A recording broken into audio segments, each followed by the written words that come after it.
What's up, everybody? Welcome to the Chris Gunther Show. Thank y'all so much for watching. Remember to like and share this video. I would greatly appreciate it. I'm kind of cheesing hard because I actually know this person off camera. This is nice, man. This is fun. The Chris Gunther Show welcomes Miss Jayaira Grhim Harvey. What's going on with you? What's going on? How y'all doing? Long time no see, for real, man. Yeah, I know. I think last time I actually seen you in person might have been a couple months ago. Yeah, for another interview. It was. Shout out to Desi. We go way back though. We Speak do. Up Sundays, all of that. Speak up, back when I think you still had dreads, locks. Yeah, not, we've always been the shortest thing on camera. So yeah, man. But it's good to see you, though. Good to see you too, bro. How's everything been? Everything's good. I'm just busy, keeping busy.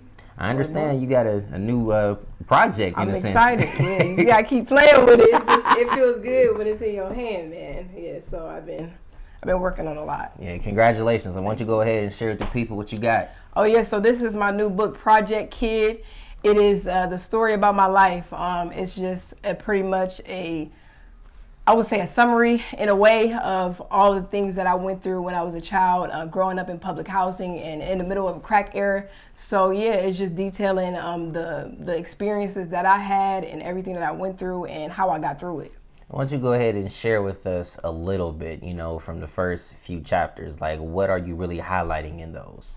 I'm highlighting when I found out my parents were on crack cocaine and how that news and that truth was detrimental to me and my childhood trauma. So that's a lot of what I'm highlighting, and also the violence and the drugs and everything that went on in the neighborhood and the environment in itself.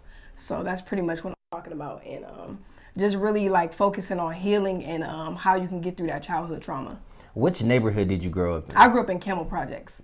Whew. Yeah, I've heard a lot of stories 90s. about them. Yeah. Heard a lot of stories about them, mainly how in that era when, the crack and, things of that nature was at such a high level that sometimes kids were so exposed to it that they started trying it. Right. So, yeah, when I went out there, when we moved out there, I was 6 and I didn't know anything about any of that. I was just a kid. So I'm just thinking we're moving to a new environment, a new neighborhood. There's a lot of kids, there's playgrounds, and I'm just thinking, okay, this is going to be fun. You know what I'm saying? So I was young and not really, aware of a lot of things that was going on. But that was really at the peak of it. Crack kind of came in the mid 80s, but it really slammed us in Campbell Projects, I would say, in the early 90s. So it was really tough. But I just always had that mindset that I was going to get through it. You know what I'm saying? So at a young age, when I found out that my parents were using crack cocaine, I was 8. So I didn't really understand. And I found out because I was getting teased for being a crack baby. So I didn't know anything dealing with that. And I had to kind of confront my parents and ask them, what is this? What is this that you're on? And how am I being, ridiculed because of the things that you're doing? So it was tough. You actually went and answered the question I was getting ready to ask you, because I was going to ask you, did you ever confront your parents about it? And even though you already answered, I want you to also elaborate on this for me.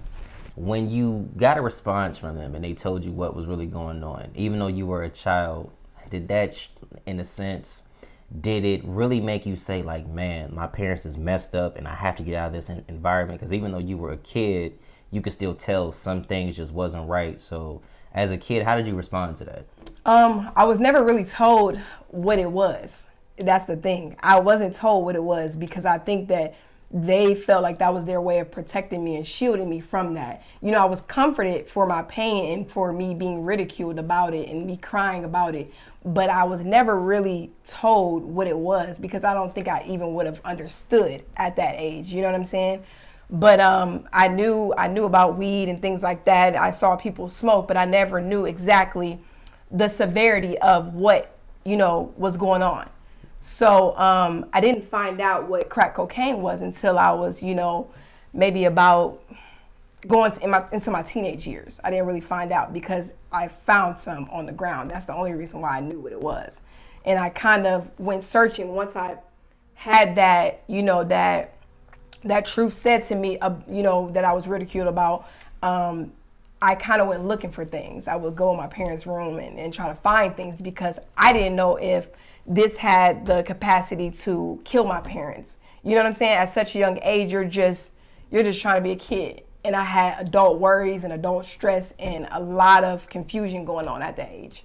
Does the book highlight the teenage years? Yes. The book highlights from the age of 6 up into, I would say, my late teenage years. Well, I want you to hit on something real quick. In the teenage years, when you're a little bit more matured and you have somewhat of an understanding of what's going on, were you ever tempted in your teenage years to start using? No. And I don't know what, God placed something on my life that was like this strong mentality of, I'm not going to be like that. I'm not going to be like how I grew up, and not just necessarily be like my parents, but my entire environment was consumed with drugs, violence, bloodshed, everything, murder, everything. So I just had this mentality that there has to be something else other than this that, that I can experience. So I never had that mentality of using. Now I did try.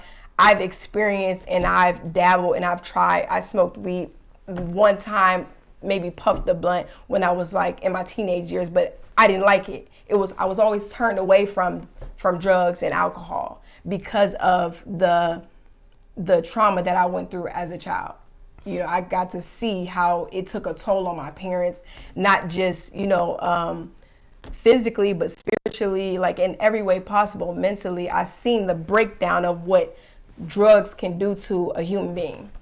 During the teenage years, what does this book specifically highlight? It highlights the same thing that I talked to my parents. My parents were on drugs from the time that I found out, even before that. So I had to dig down in my history. As I got older, I started to ask more questions.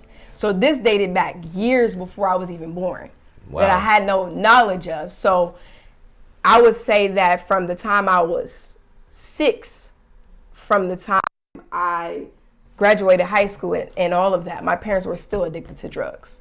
So my teenage years there was a lot of me finding out new sexuality and being exposed to things that I wasn't supposed to be exposed to, pornography, being exposed to even drugs, finding drugs and selling them myself. I talk about that in the book, as a child.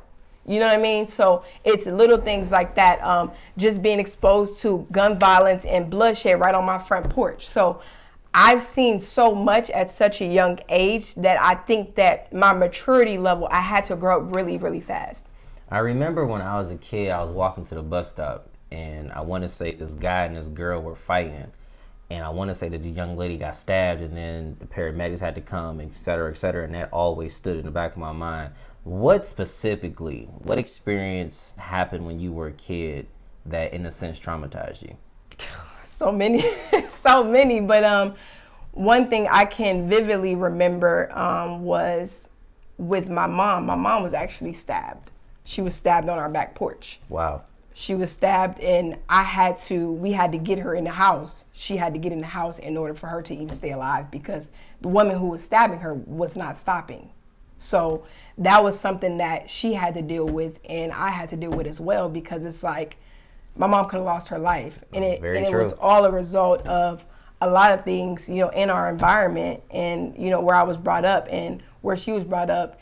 And I had to kind of understand, like, as I got older, to not be so angry. And that's why it took me so long to write this book, because even though my parents, we experienced a lot together and they put me through a lot, it's enlightening now because I get to look back and say, okay, I know why now my mother and father used drugs, because they had some things that they didn't deal with, in their childhood, and they had childhood trauma that their parents brought to them. So I had to really understand cycles at that point. But that was very traumatic for me. Another incident was a man who got shot, and he was trying to drag himself into our apartment. So I remember vividly, I can see his flesh in the grass. So that's something that I talk about vividly in my book. I just remember him crawling, trying to get in the door, and my mom shutting the door to protect us. So yeah, it's a lot of stuff that I remember and that I've seen that were pretty traumatic, that I still, focus on healing even as an adult. I'm approaching 30 and I still have those memories that are not good memories. Was writing this book, in a sense, therapeutic for you? Very therapeutic. In what way? Because sometimes as you write things out, that trauma comes back to you mentally. But then you could take the other side and say, well, if I don't write this out, it can really mess me up. I've always been a writer. For when I was 13, I started writing. Around 13, 14, I started writing to just like release my pain. I felt like every time I did write, I felt a weight lifted. So as I was writing this, I started to, a lot of stuff that I didn't notice that I didn't quite deal with. So it was like I had to keep pausing and stopping as I'm writing certain chapters, because it's like, am I really healed from this? Am I ready to share this with the world? You know, am I bold enough to share this? Or am I going to be judged for it? So it was really like a therapeutic thing, and it took me to deal with myself and deal with the things that I might have brushed to the side or buried because I was too afraid to let those things out. So the process, I started writing this in 2014. That's 7 years ago. 2014. That's 7 years ago. Good old Speak Up Sundays. 7 years ago. And too. I started writing it, and I look back at those chapters that I started and that writing that I started in 2014, and it just was not ready because I wasn't ready. I needed to really like work on my inner me and get to a place where when I talk about these things, I'm no longer mad. You know what I mean? So that's, yeah, it was very therapeutic. When the book is, you know, because it's out now to my knowledge. Today is the day. So yeah, so congratulations. Thank you. What is it that you want these people, your readers in particular, what is it that you want them to take away from this book?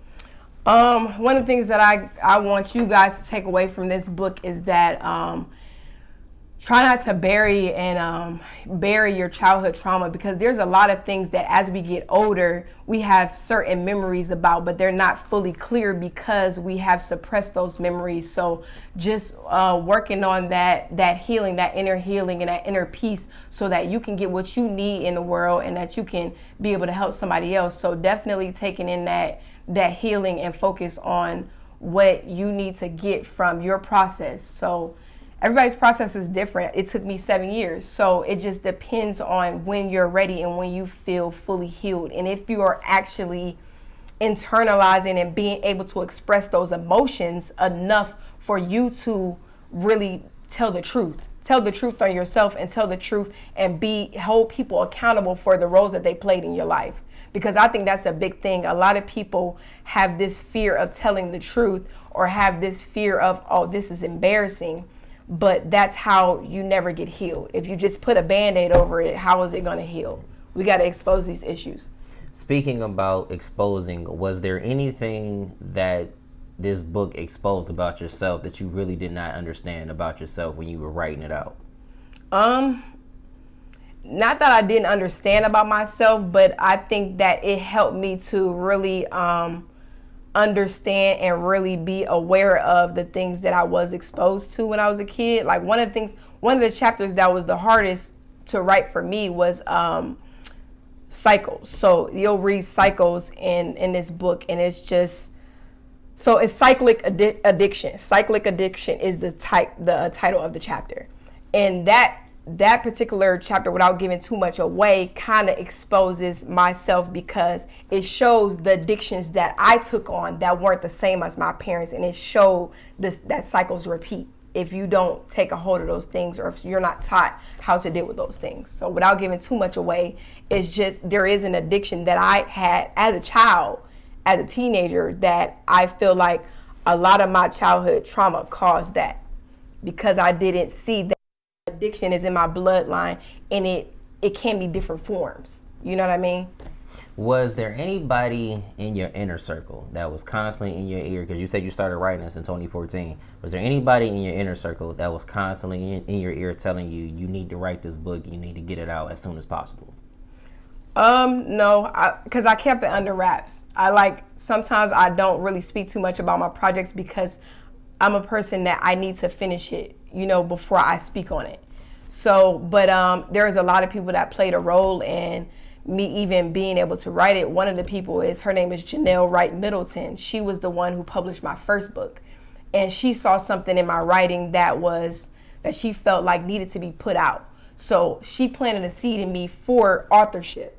So that was one of the people that really helped me in that process. And also definitely, you know, I had a mentor that, you know, through my teenage years that helped me through a lot of my trauma, which was Jocelyn Parker. Love Joss, man. You see how like my face is lit up when you brought her name up too? And also my godparents, my godparents played a big role in that. So nobody really knew that I was writing a book. I did mention it to Janelle 7 years ago, and I started writing it then.